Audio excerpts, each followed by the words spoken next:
এর mileage test করব। Mileage test করার জন্য আমাদের প্রথমে যেগুলো লাগবে সেটা হচ্ছে প্রথমে লাগবে আমার টিউব। এই টিউবের আমি 50 গ্রাম তেল নেব। এই যে দেখেন 50 গ্রাম তেল নেব, 100 গ্রাম নেব না। 100 গ্রাম নিলে আমার অনেক সময় ব্যয় হয়ে যাবে, কিন্তু আমি নেব কত গ্রাম? আমি নেব 50 গ্রাম। আর এর প্রসেসটা কি, তেল যে মানে মাইলেজটা আমি যে অ্যাডজাস্ট করব, মানে এক্স্যাক্টলি যে মানে এর যে মাইলেজ আমি অ্যাকুরেট কত পাবো সেটা দেখার জন্য আমার যে যে প্রসেস গুলো করতে হবে সেই প্রসেস গুলো আপনাদের সামনে তুলে ধরবো। তাহলে আমাদের সাথে থাকুন আর দেখতে থাকুন, আপনি সঠিকভাবে। আসসালামু আলাইকুম বাইকার্স, কেমন আছেন? আলহামদুলিল্লাহ অনেক ভালো আছেন আশা করি। আমি মোহাম্মদ তুহিন খান, বাইক সার্ভিসিং বিডি চ্যানেল থেকে আজকে আপনাদের মাঝে আবারও নতুন একটি ভিডিও নিয়ে চলে আসলাম। আজকে আমি যেটা নিয়ে কথা বলবো সেটা হচ্ছে বাইকের মাইলেজ অ্যাকুরেট ভাবে কিভাবে মাপা যায়। এখন অ্যাকুরেট ভাবে যখন মাপতে যাবেন তখন কিন্তু ট্যাঙ্কিতে বসে মাপা যাবে না। ট্যাঙ্কিতে আপনার বেশিও থাকতে পারে, কমও থাকতে পারে, এটা কিন্তু আপনি জানবেন না এবং বুঝবেন না। এই জন্য আমাদের যে টিউব আছে, এই টিউবের মাধ্যমে আমরা অ্যাকুরেট মাইলেজ বাইর করব। সেক্ষেত্রে আমরা 100 গ্রাম নেব না। 100 গ্রাম নিলে কি হবে যে আপনার অনেক পথ রানিং করতে হবে। আমরা অনেক পথ রানিং করব না, আমরা এই জন্য 50 গ্রাম তেল নেব। 50 গ্রাম তেল নিয়ে আমরা রান করব। তা কতটা রান করব সেটাও আমি দেখাবো।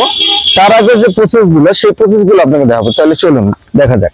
প্রথমে আমি তেলটা অফ করব। বিসমিল্লাহ, অফ করলাম। এরপরে আমি এই সাইড কভারটা আমার খুলতে হবে, ঠিক আছে?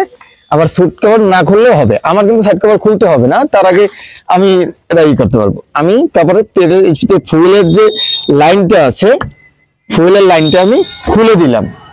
দেখছেন ফুয়েলের লাইন কিন্তু আমি খুলে দিচ্ছি। আমি ফুয়েলের লাইনটা যদি দেখতে চান তাও দেখাবো। আমি ফুয়েলের লাইনটা কিন্তু আমি খুলে দিলাম।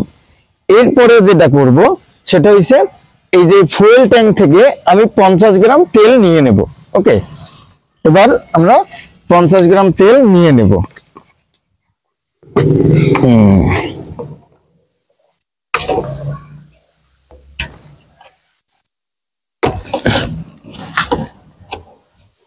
পঞ্চাশ গ্রাম তেল নিয়ে নেব। যদি বেশি হয় সেক্ষেত্রে আমি আপনাকে মাইপেই দেখাবো।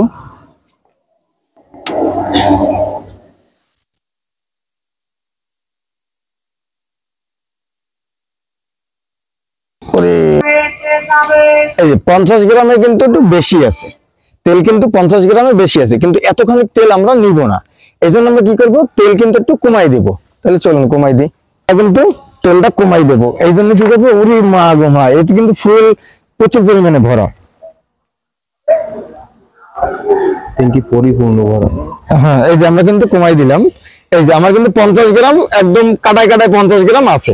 ওকে, এবারে আমরা ফুল আটকে দিলাম, চাবিটা দিলাম। এবার কিন্তু আর একটা প্রসেস আছে। আর মুটকিটারে আমরা যেটা করব সেটা হচ্ছে কার্বোরেটরের ভিতরে যে ফুয়েলটা আছে সেই ফুয়েলটা আমরা ফেলে দেব। আমি যদি আপনাকে দেখাই দিচ্ছি তাহলে আমরা পাইপটা খুলতে হবে। এই যে আমার কিন্তু ফুয়েলটা পড়ে যাচ্ছে। ওকে, আমি কিন্তু সব ফুয়েল ফেলে দেব। ওকে, ফুয়েলটা ফেলে দিয়ে তারপর যে আমাদের প্রসেস সেটাও আমি দেখাবো, তাহলে আপনি বুঝতে পারবেন। ওকে, এই যে আমি কিন্তু সব ফুয়েল ফেলে দিলাম। এরপর আমি আবার আটকে দিলাম। সেটা হচ্ছে আমার যে এই যে টিউবটা আছে, এই টিউবের যে লাইনটা সেটা কিন্তু আমার কার্বোরেটরের সাথে দিতে হবে। ঠিক আছে, এটা কিন্তু সঠিক পদ্ধতি। এই যে আমি কিন্তু কার্বোরেটরের সাথে দিয়ে দিলাম। এরপরে কি করতে হবে, আমার জাগাতে হবে।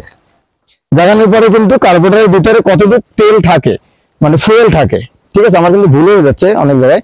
যদি আমার চ্যানেল নতুন হতেন তাহলে অবশ্যই সাবস্ক্রাইব করবেন এবং আরো 10 জনকে দেখার সুযোগ করে দেবেন। এই দেখেন কার্বোরেটরের ভিতরে কম হলেও 250 গ্রাম হবে না, কার্বোরেটরের ভিতরে প্রায় 50 গ্রাম তেল গেছে না 50 গ্রাম, 50 গ্রাম না, হ্যাঁ ওই দেখেন অনেকখানি তেল এরকম জমা থাকে বাটির ভিতরে। ওই বাটিতে সবসময় জমা থাকে। এখন যেদিক তেল আছে এই দিক দিয়ে আমরা ফুয়েলটা টেস্ট করব। মানে আমাকে 50 গ্রাম দিয়ে আমি মানে ট্রায়াল দিব। এবার যখন ট্রায়াল দিব তখন আমার কি করতে হবে, এই জায়গায় যে মিটারটা আছে এই মিটারটা আমরা 0 করে দেব। ওকে, এই কিন্তু 0 হয়ে গেল। এরপরে আমরা ড্রাইভ করব। ওকে, তাহলে চলুন ড্রাইভ করা যাক। এরপর আমি স্টার্ট করলাম, স্টার্ট করার পরে আমি বিসমিল্লাহ আমি গিয়ার দিলাম, গিয়ার দেওয়ার পরে আমি কিন্তু রান করলাম। এখন রান করার ক্ষেত্রে ঠিক আছে, এই যে আমি ইকোনমির ভিতরে আছি, এখন এই ইকোনমিতে আমি চালাচ্ছি, ইকোনমিতে যখন চালাচ্ছি, ইকোনমিতে চালালে আমি সঠিক মাইলেজটা আমি ইনশাল্লাহ পাবো।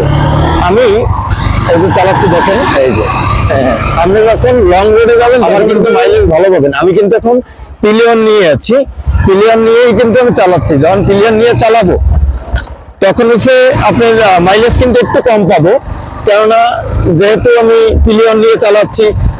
পিলিয়ন নিয়ে চালালে তো ওয়েট থাকে, বাইকের একটা ওয়েট থাকে, হ্যাঁ, সবকিছু মেনটেন করতে হবে।